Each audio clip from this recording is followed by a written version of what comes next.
isso aí. Agora, mudando um pouco de assunto, vamos falar de clássico. Benê, no passado, as ruas brasileiras receberam um modelo esportivo totalmente desenvolvido e fabricado em nosso país, o Volkswagen SP2. Conheça sua história.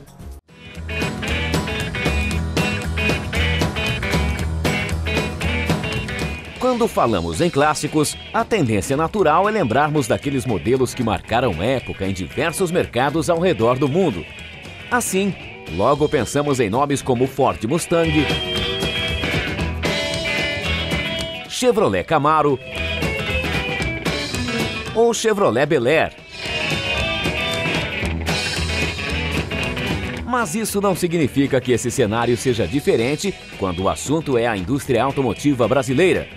Aliás, se você ainda não deu atenção a isso, está na hora de conhecer melhor a história da nossa indústria, que já produziu grandes clássicos. Um exemplo? O Volkswagen SP2, um esportivo brasileiro que se tornou referência em nosso mercado.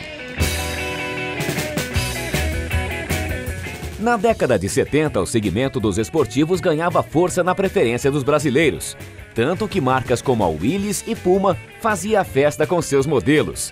Mas foi em 1972, depois de observar bem essa tendência, que a Volkswagen resolveu lançar um modelo inteiramente desenvolvido no Brasil. Surgia assim o projeto SP2. Porém, antes do famoso modelo 2 chegar às ruas, a Volks trabalhou com a primeira versão, o SP1. Fabricado sobre o chassi da variante, esta versão nem chegou a ir para as ruas por conta do fraco desempenho de motor 1600 de apenas 65 cavalos.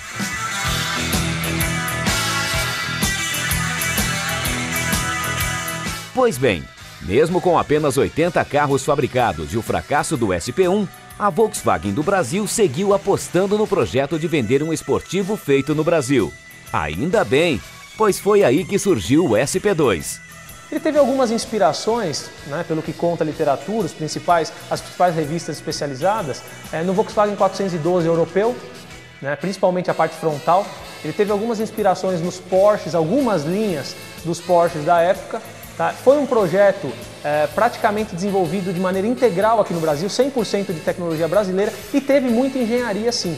Então ele acabou que ele foi um pouco diferente dos outros projetos da época, que muitos deles consistiam de modificações.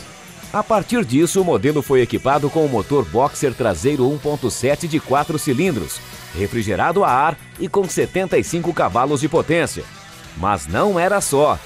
Ele trazia ainda mais uma série de inovações. Ele tinha freios a disco na dianteira, a carburação dele era dupla, ele tinha 2 Solex. Adicionalmente tem alguns detalhes construtivos, O chassi dele era todo feito em aço estampado, a motorização dele traseira, ele tinha suspensão independente nas 4 rodas e alguns outros detalhes construtivos que fizeram do SP2 um carro mesmo, um esportivo, o primeiro esportivo brasileiro de uma maneira bem importante do ponto de vista de projeto, E não por aí, o SP2 marcou também pelo design e pelo projeto de engenharia.